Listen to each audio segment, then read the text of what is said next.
kalau mau mimpi ketemu Rasulullah itu sedekah sebanyak-banyaknya setiap hari, setiap saat, sebisa-bisanya ya. Sedekah terutama harta, kan itu. Jadi jangan disuruh sedekah cuma senyum aja. Kan senyum kan sedekah. Iya, senyum itu sedekah kalau sudah nggak ada yang diberikan. Senyum itu sedekah kata Nabi kepada orang sahabatnya yang pengen sedekah yang nggak punya apa-apa. Orang kayak cengenges gitu ya. Apa itu?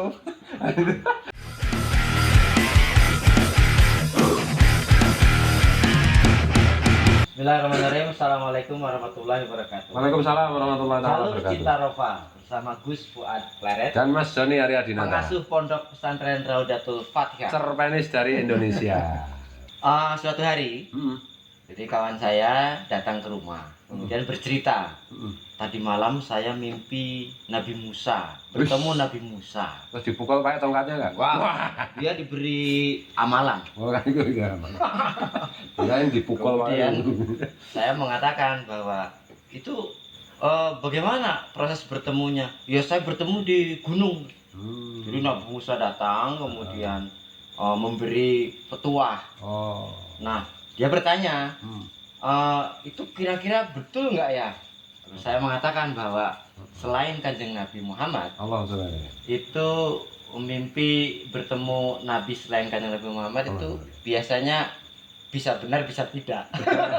Saya hanya menjawab begitu. Betul. Tapi memang betul gitu ya Gus ya? Iya, satu-satunya yang dijamin oleh Rasulullah kalau ketemu di mimpi itu pasti benar hanya beliau.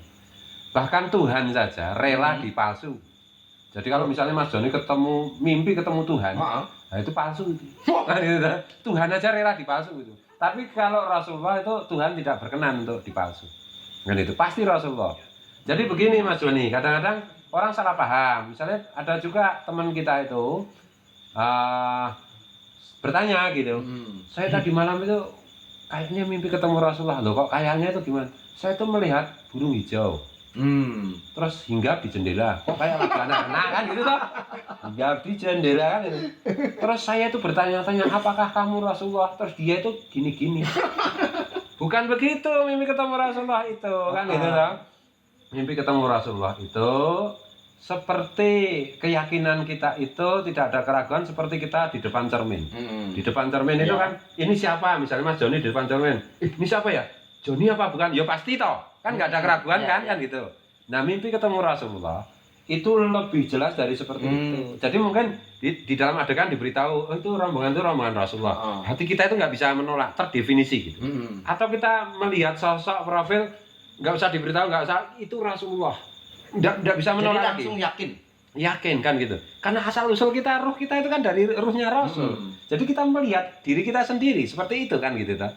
Jadi ruh kita itu kan dari ruh Rasulullah. Jadi kalau kita melihat asal kita yaitu Rasulullah, yaitu ruh Rasulullah, ya nggak akan pangling toh. Makanya saya ilustrasikan pasti lebih jelas daripada kita melihat diri kita di cermin. Dan kira-kira kayak begitu Mas. Nah itu keistimewaannya kalau bermimpi bertemu Rasulullah itu apa? Kalau mimpi ketemu Rasulullah itu bilang kalau man ra'ani fil manam dan seterusnya itu, siapa yang melihatku di mimpi maka dia akan melihatku di alam jaga. Melihatku di alam mimpi itu maksudnya waktu di dunia dia bertemu Rasulullah di dalam mimpi kan itu, maka dia nanti di alam jaga di akhirat akan bertemu Rasulullah. Bertemu Rasulullah itu artinya orang itu masuk surga. Oh. Iya gitu. Nah, itu syaratnya bagaimana, Gus? Ya, sebenarnya Syarat untuk biar bisa bertemu Rasulullah. Sebenarnya itu kan gini, Rasulullah itu kan siapa mengucapkan salam kepadaku dimanapun dia berada, maka Allah mengembalikan ruhku ke badanku sehingga aku menjawab dan seterusnya kan gitu. Jadi sebenarnya ketika kita mengucapkan assalamualaikum ya Nabi warahmatullahi wabarakatuh, itu otomatis lah itu ruh Rasulullah itu menjawab waalaikumsalam kan gitu. Kalau misalnya dalam satu detik yang sama itu ada 1.000.000 orang mengucapkan salam kepada Nabi, maka dalam satu detik itu juga ruh Rasulullah itu menjawab untuk masing-masing orang yang mengucapkan salam. Tapi karena hati kita itu mungkin terlalu banyak keliru, banyak salah, banyak dosa, sehingga kita nggak mendengar, kan gitu dah. Hati kita nggak bisa mendengar. Bahkan Rasulullah itu kapan aja bisa dilihat, karena ya memang Rasulullah kan nggak pernah meninggal, kan gitu kan. Meninggal kan jasadnya aja yang pindah. Jadi kayak gitu Mas Joni. Jadi kalau kita itu ya guru sekumpul kan ngasih contoh, misalnya ada bacaan sholawat yang supaya kita mimpi ketemu Rasulullah sebelum tidur ada. Tapi intinya itu kan begini, semua ulama itu merekomendasikan banyak hal, intinya itu begini. Kalau rasa cinta kita, rasa rindu kita kepada Rasulullah itu menggelora, Iya. kemudian tanda rasa cinta kita kepada Rasulullah itu menggelora adalah kita itu rasa cinta kita kepada sesama itu sedang menggelora juga gitu. Kepada semua makhluk Tuhan itu kita lagi ini ya, lagi penuh kasih sayang gitu. Nah itu ya setiap tidur pasti melihat Rasulullah. Iya, pasti ketemu Rasulullah. Kan gitu deh. Kalau enggak itu ya minimal kan orang beriman itu punya jatah sekali lah sehidup itu. Sebelum mati itu mimpi ketemu Rasulullah itu minimal sekali lah. Kan gitu. Minimal sekali itu. Makanya kalau enggak pernah mimpi ketemu Rasulullah tiba-tiba mimpi waspadalah mungkin kamu sudah mau mati. Enggak ini gurauan kan gitu. Gurauan. Kalau mimpi ketemu Rasulullah mau mati itu Rasulullah ngasih tahu kan itu kamu udah mau mati siap-siap kan gitu biasanya gitu. Nah orang yang banyak membaca sholawat itu selalu diberitahu Rasulullah kapan mau mati itu. Biasanya cuma menitnya yang dirahasiakan. Saya itu melihat banyak sekali orang yang sudah tahu kapan matinya bahkan beberapa tahun sebelumnya. Yang tidak tahu itu cuma menit keberapa, jamnya aja tahu. Karena ketika saya tanya misalnya kok tahu, ya saya diberitahu Rasulullah. Menitnya aja yang Rasulullah nggak ngasih tahu saya. Nah gitu. Terus kenapa tidak setiap orang bermimpi Rasulullah? Ya. Kira-kira apa penyebabnya? Ya penyebab terbesarnya itu kan kita itu terlalu disibukkan memikirkan hal-hal yang sudah pasti, yaitu dunia kan gitu kan. Ya hal-hal kegiatan-kegiatan yang tidak jarang mengingat Rasulullah kok gimana mau ketemu Rasul. Kalau kita sering mengingat hubungan dengan roh itu kan hubungan cinta ya, hubungan rohani itu kan hubungan seberapa mengingat. Kalau mengingat terus ya sering ketemu.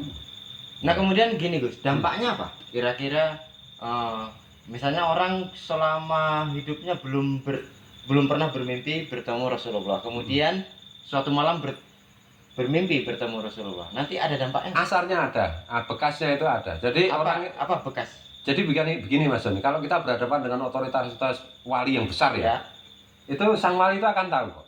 Oh, ini orang ini pernah mimpi ketemu Rasulullah 1 kali, 2 kali, 3 kali. Itu tahu? Tahu, kelihatan katanya capnya gitu. Jadi kalau misalnya saya bohong di depan wali gitu, saya ini tadi malam mimpi ketemu Rasulullah, bohong. Nah itu pasti enggak ada bekasnya sama sekali. Jadi apa yang ditemui, yang dijumpai Rasulullah dalam nuansa cinta ya. Iya. Ya itu apa yang disentuh, apa yang dilihat Rasulullah itu kan surga semua masalah. Jadi nggak akan hilang itu seumur-umur kan gitu. Dan orang itu pasti lebih bahagia, orang itu pasti lebih rileks hidupnya, lebih inilah. Orang kok serius sekali, pasti belum pernah ngimpi ketemu Rasulullah. Nah kemudian gini Gus, selain hadir di dalam mimpi, bisa nggak bertemu Rasulullah secara rohani? Artinya secara fisik di alam jagat? Bisa, kenapa tidak? Banyak orang yang seperti itu. Al-Habib Ali bin Muhammad Al-Habsyi ya, itu di dalam manaqibnya itu diceritakan begini, ibunya ketika beliau beranjak akil balik, ibunya bilang, kamu tidak boleh memanggilku ibu dan kamu belum lagi menjadi anakku sebelum kamu bercakap-cakap dengan Rasulullah. Nah gitu. Kemudian Al-Habib Ali itu terus menerus bermujahadah, riyadhah gitu. Kemudian mimpi ditemui Rasulullah. Kemudian lapor ibunya. Ibunya kan seorang wali besar kan. Bu, saya sudah ketemu Rasulullah. Ibunya bilang, cuma dalam mimpi. Kamu belum boleh manggil saya ibu. Nah gitu. Kalau belum di alam jaka yakdok, enggak. Nah gitu. Gimana? Kemudian sampai akhirnya ditemui oleh Rasulullah secara langsung ketika beliau tidak tidur, kemudian menghadap ibunya, nah kamu sekarang boleh manggil saya ibu. Kayak gitu. Biasa sekali kayak selain salawat Gus, salawat, ada nggak doa khusus? Orang yang apa ya? Selain salawat itu ya orang yang pemurah. Oh, misalnya. Itu perilaku. Ya memang satu-satunya cara itu hanya itu, salawat dan pemurah. Orang yang pelit, jangankan ketemu Nabi, ketemu Abu Jahal aja, Abu Jahal nggak mau. Apalagi Nabi kan gitu. Makanya itu. Jadi orang pemurah itu juga punya peluang banyak untuk ditemui Rasulullah. Iya, jadi gini ya. Sholawat itu kan Nabi itu sebelum diangkat menjadi Nabi itu kan ciri utamanya itu kan pemurah sekali. Semua Nabi itu pemurah. Bahkan Nabi itu bilang orang bodoh, orang jahil. Ya. Jahil itu kan kombinasi antara bodoh dan sedikit jahat kan itu atau jahat. Ya. Orang jahil yang pemurah itu dicintai Allah. Daripada orang pintar ahli ibadah tapi pelit. Itu dibenci Allah sampai segitunya kok. Ya, makanya pemurah itu perilaku pemurah itu disebut sedekah. Sedekah itu kan pernyataan bahwa kita itu benar-benar iman kepada Tuhan kan gitu. Oke. Jadi ya kalau mau mimpi ketemu Rasulullah itu sedekah sebanyak-banyaknya setiap hari, setiap saat, sebisanya ya. Sedekah terutama harta kan itu. Jadi jangan disuruh sedekah cuma senyum aja. Kan senyum kan sedekah. Iya, senyum itu sedekah kalau sudah nggak ada yang diberikan. Senyum itu sedekah kata Nabi kepada orang sahabatnya yang pengen sedekah yang nggak punya apa-apa. Orang kayak cengenges gitu ya. Apa itu? Tapi masih lumayan lah mau tersenyum. Senyum aja enggak apalagi hartanya. Aduh, lebih celaka lagi. Kan gitu dah Mas Joni. Politisi itu senyum-senyum tapi duitnya pelitnya minta ampun dan enggak dikasih ampun kan gitu. Misalnya Mas Joni punya teman politik, jadi kita sindir lah. Terima kasih Gus. Jadi selain selawat, kemudian pemurah ini. Iya, pemurah. Itu punya peluang untuk dijumpai Kanjeng Nabi. Betul. Terima kasih. Iya. Assalamualaikum warahmatullahi wabarakatuh.